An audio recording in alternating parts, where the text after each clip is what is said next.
আসসালামু আলাইকুম dear students, আমি এখন তোমাদেরকে দেখাবো কেন কোনো কিছু সংখ্যাকে 0 দিয়ে ভাগ করলেও এটার কোনো মান আসে না।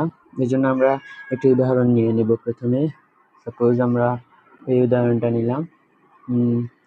দেখো এখানে 12/3 = 4, এটা এভাবে লেখা যায় 4 × 3 = 12। এখন মনে করো একইভাবে যদি আমরা এটার মনে করো আমরা জানি না এটা কিভাবে, এটা কি এরকম হওয়া উচিত নয় যে x × 0 = 12, বাট এটা হবে না, কারণ x এর সঙ্গে যে কোনো কিছু গুণ করলে আমরা জানি 0 আসে।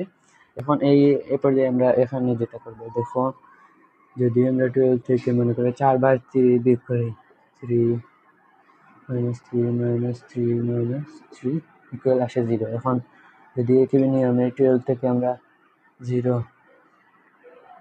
বিয়োগ করতে থাকি তাহলে কি কোনো 0 ইকুয়াল টু কি কখনো 0 আসবে না। এবং এই নিয়মে সকল এইরকম অঙ্ক, অর্থাৎ 0 দিয়ে যে কোনো সংখ্যাকে গুণ করলে 0 আসবে এবং ভাগ করলে এটার মান হবে না।